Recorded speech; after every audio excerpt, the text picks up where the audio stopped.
I'm Norman Easterbrook, Director of RiverCenter here in Columbus, Georgia. For more than a year, the COVID-19 crisis has been ravaging our entertainment, arts, and cultural community. We anxiously await the day that we will once again welcome audiences, and that day is now in sight. With what we have learned from science and the health community, and with the advent of the vaccine for COVID-19, we are all planning on how we will restart the arts in Columbus, Georgia. Here at RiverCenter, we thought it would be useful to share with audiences and patrons of the arts how our various institutions have been managing this past year, but most importantly, what to look forward to as we restart the arts.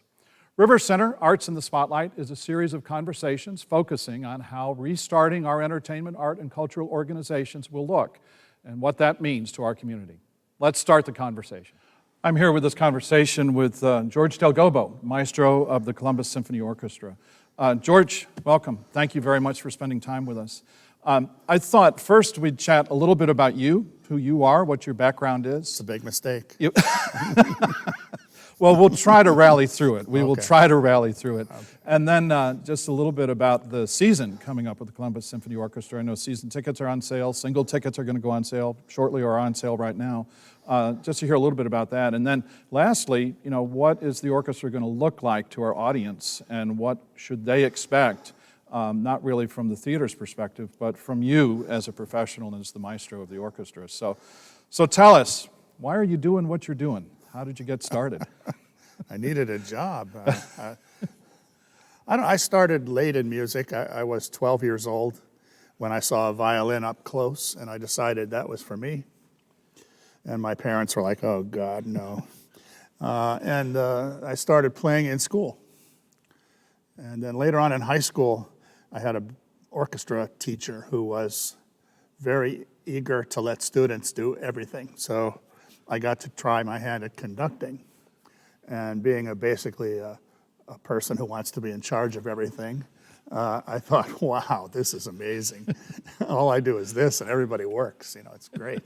And so right around then, my junior year in high school, I decided that's what I wanted to do. And went away to college and eventually became a conducting major and was fortunate to spend some time in Europe after I was in the Army for 3 years. And came back. It took me 2 years to find a job at Texas Christian University, but I found a job. And from there, from 12 years or so in Fort Worth, I came here, and I've been here ever since. Yeah, and it's more than 30 years you've been. Yeah. Yeah. Well, that's amazing. You're a pillar of the Columbus cultural community, as is the symphony. Neither would exist without you. We're all in a lot of trouble then. Yeah. Well, just keep standing, George. Okay. Just keep standing. Okay. Studied at the Eastman School of Music. I did. Is that correct? And then Catholic University, I think, after that. While I was in the Army, the taxpayers put me through Catholic University. Yeah. Did you play music in the Army? I was in the Army band, Pershing Zone. Yeah, and that's no small accomplishment for a musician either. Well, in those days, we had the draft still, so everybody was trying to get in there. Yeah. And I auditioned on violin, and they said, "We don't have any openings. Can you play the viola?" And I said, "Sure." Yeah. Bring it on, no problem at all. So then they said, "Okay, you're in," and I had to go back and learn the viola, which is not that big a deal, but so I was a violist in the Army band for most of the time. Violist by necessity and for survival. Yeah, no, it was great. It was better than being in combat for sure. Yeah. And it gave me a chance to further my education, meet a lot of interesting people. Yeah. Since then, the draft has ended, so their appeal is much different now. They still have really good musicians in these bands, but they have to offer things like student loan forgiveness and things like that, so people have an incentive to join them and stay long enough. But it was fine. I got to play the strings of the Army band. Played mostly at the White House. Wow. So I got to play for Richard Nixon for 3 years. Good for you. With a mustache. Wow. Which his wife hated. So everybody with mustaches got put in the corners. We were strolling strings. We would walk in and play and then walk out. Yeah, but mustaches, Pat Nixon did not like mustaches, so I was usually behind a plant somewhere where nobody could see me. And now you've heard this information here at RiverCenter Spotlight on the Arts. This is great, the inside look. You know, that's the way it was. If somebody came to you today and said, Mr. Del Gobbo, I want to be a conductor, what would you say to them? Go to Georgia Tech and become an engineer. Well, you follow your passion. Conducting is a unique field in that everybody thinks they can do it, and very few people do it really, really well. But there's absolutely no quality control anywhere along in the process. It's a matter of how much chutzpah you have and how much you want to promote yourself, in addition to whether or not you have any talent for it. But you have to be prepared for the long haul, because very few people just go right into careers as conductors. And you know, anytime there's a job, there's 150, 200 people applying for it. And it's impossible to tell who's who even from a tape of a conductor, because a lot of times the orchestra is doing the work, and the conductor's almost incidental. So somebody who looks great might be terrible, you know. And the people making those decisions often are board members and people who aren't musicians. And it's really a dicey prospect to be a professional conductor. It's a little different in college, but in college you have to have a PhD, for crying out loud. I mean, it's you know, you have to really want it, and be prepared for a lot of unfairness, because it's not a question of picking up a violin and playing and you say that guy's good, that guy's not as good. It's a question of lots of intangibles that nobody really can judge, and many people can be easily fooled by. So it's kind of a dirty profession. Yeah. Well, another secret revealed: the underbelly of being a maestro. Yeah. You know, but it kind of leads me to another thing I wonder about too. I mean, what are those moments though that are precious to you? What are those moments that really speak to you that you've had through your career that say this really has worked for me? Well, I don't know. I think I was fortunate to go to Rome after my Army days to study with Franco Ferrara, who was a wonderful, wonderful musician and conductor and teacher. And that was a very inspirational time. And I was very glad that I was able to do that, even though I think he hated me. But it didn't matter. I loved him. Yeah. And you know, my first visit to Columbus all those years ago, the orchestra and I kind of had a connection almost immediately, and that was nice to have that feeling that you could do something with these people, and they wanted to be good. And at that time, it was a whole different orchestra than it is now. But then there were negative ones. When I was hired at TCU, I was hired to be the orchestra conductor, and I got to TCU, and they said, well, we don't have an orchestra. And I said, oh, that's good. Thanks for telling me. And we moved my whole family down here. You have to build one. Yeah. So we started off and we made an orchestra. But, you know, I think finding Columbus was interesting.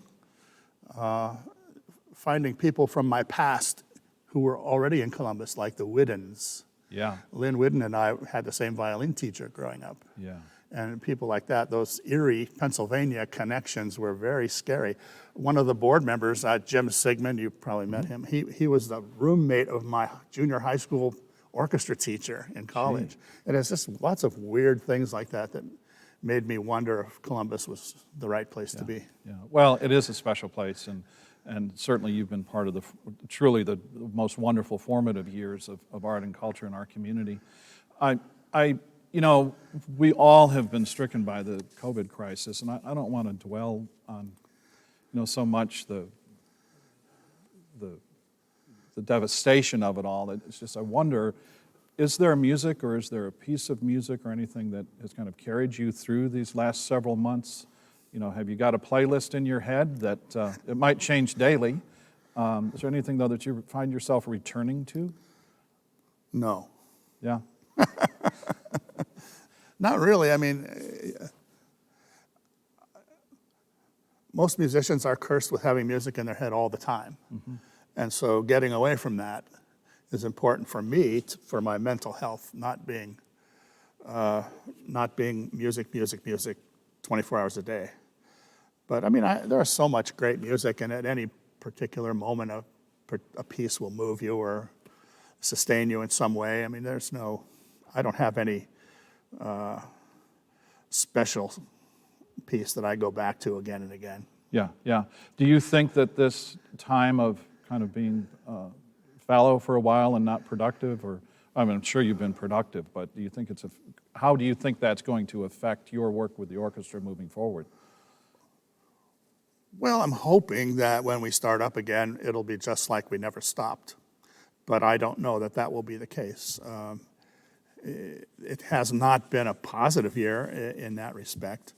And playing in an orchestra is a discipline. Mm-hmm. And like any other discipline, if you don't practice it, you lose some of the skill and the concentration that's required to make it work. That plus the fact that we're going to be spread out all over the stage, very, very far apart. I mean, most of the time musicians want to be close together so they can hear each other and communicate with each other. And we're going to have, when we start off, like 35 musicians spread out over this entire stage, 6 or 8 feet apart, all of them. I have no idea what that's going to mean. And we'll be playing, Beethoven symphonies and things that are not easy. It's going to be interesting hearing what that sounds like. Yeah. Now, how did again, making those accommodations, I mean, that had to affect the repertoire that you've chosen and the instrumentation of everything, I would think. Well, the repertoire was dictated by the fact that about 35 people is the maximum number we could get on the stage, mm-hmm. and be sufficiently distanced from each other. So that's the only restriction on the repertoire that I felt. I mean, we can do anything that doesn't use more than 35 people. So yeah. Have the musicians, in your interaction with the musicians, has that been an easy thing to do, or have you had some challenges with that? Or I'm sure there are new issues that have come up. I think during the summer, we were in touch with our musicians and asking them what their attitudes were regarding the pandemic and what conditions needed to be before they would consider playing again and so on. I think they were a lot more cautious during the summer. I think now, after 11 months, they're a lot more willing to play, mm-hmm. and have a better understanding of the circumstances and want to get back to it. And there are only 1 or 2 who are really still extremely cautious, and it's fine if they want to be. That's, it's their health and their lives. But for the most part, the musicians are ready and willing to get back together. Yeah. And for the benefit of folks that are watching this now, George and I have been wearing masks up until the very moment we started this conversation. I've got mine in my pocket, and we're sitting more than 6 feet apart, and we've got some additional air circulation here on our set as well, so that we're following all the guidelines that we can. Indeed. Yeah, yeah. My wife makes me wear a mask at home. She's tired of looking at my face. I have to wear 2. Well, March 13th is coming up. That's the first program on the season. Tell us a little bit about that, and let us know about the season as well, and what's going on in that regard. Well, our first concert is an even smaller concert than normal. It involves only 13 people, and it's a concert made up entirely of Baroque music. So there'll be Bach and Corelli and Handel and all that wonderful music that makes you feel good. Makes you feel, when I hear Corelli, I feel clean. Yeah. It's just so pristine and beautiful. After that, we are going into pretty much the standard repertoire. We're, Schumann Piano Concerto, Beethoven Symphony, Haydn Symphony, Appalachian Spring by Copland, and things of that nature. We're employing basically local soloists because traveling still might be a little dicey. Fortunately, we have incredible soloists here in Columbus, so we're playing with Henry Kramer and Wendy Warner, who are both world-class, to use the trite term, artists. And then 2 of our orchestra musicians, Boris Abramov and Sarah Chastain, are going to play the Mozart Sinfonia Concertante, and they are both brilliant young artists. So we're staying local, and as much as we can. And the repertoire is not that far afield from what we would normally do. Yeah. It's just smaller. Well, and I think it's fortunate that we have the Schwab School of Music and everyone associated here with that that you can access locally as well. Well, they are certainly an asset, for sure. Yeah, absolutely. Now, the programs are going to be a little bit shorter, I think, than usual, no intermission. Well, we're doing everything we can to make it safe for the musicians and for the audience. Yeah. So the musicians will be masked, they'll be socially distanced. In line with RiverCenter protocols, the audience will be masked and socially distanced. We thought that having an intermission was just an invitation to having people milling around, and so we decided against that. So our concerts are going to be maybe 15 minutes shorter than they usually are. They're all going to be about an hour long without intermission. Usually we play about 90 minutes of music. So we've been playing 60, 65 minutes of music without intermission. And, you know, I'm struggling with how much fun we should try to make these concerts.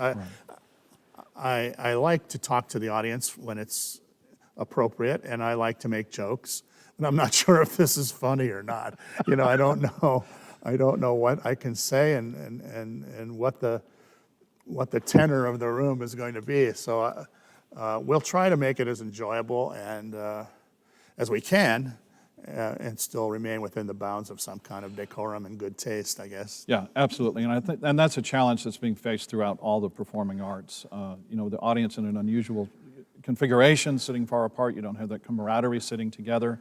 But I do find, in the one or two things that we've done a couple of months ago in December, people were truly grateful and appreciated coming out, and they were open to having a good time in the theater. So we're looking forward to it. Yeah, there's no question that most of the people want to get out of their house and do something. Yeah. And if we can make this as safe an experience as possible, we hope they'll join us and do it with us. Yeah. Now, one last thing I want to mention to be sure everybody knows about, well, two things really. CSO has a terrific website, and everybody should go there to look things up and get information about the programs. And then also, you'll be streaming these after the fact. You're going to do some post-editing and add some additional commentary and things like that in. Maybe you can tell a few jokes, post-edit, and get those worked in, George. Without an audience? No, you can't Sure. do that. And those will be available too. That's true. If you don't want to come to the hall, you can buy a digital ticket, and the concert will be available to you, I think it's for 6 days. After a certain point, I think a week after the concert, it'll be available for 6 days. So you can watch it while you're in the bathtub if you want to. I mean, Sure. Yeah, whatever. Great way to enjoy the Columbus Symphony Orchestra. I Do love your it. taxes and watch the orchestra. Yeah. Listen, thank you very, very much for spending time with us. I truly appreciate it, George. I look forward to working with you throughout this entire year, as I always have, and to work our way through this. So we appreciate you, and especially the Columbus Symphony Organization, for being a part of RiverCenter. Well, it's my pleasure. We love this place, and we can't wait to get back on this stage. And I'd like to present you with the RiverCenter mask. All right. Typically, you might get a coffee mug in other settings, but you get a mask now, and hopefully you wear it with pride. I will treasure it. Thanks, George. You're welcome. Thank you. Thank you for joining us for this RiverCenter Arts in the Spotlight conversation. If you would like to suggest a topic, organization, or individual for us to include in these conversations, please contact us through our Facebook page or through our website. We look forward to continuing these conversations as we restart the arts in the Columbus community.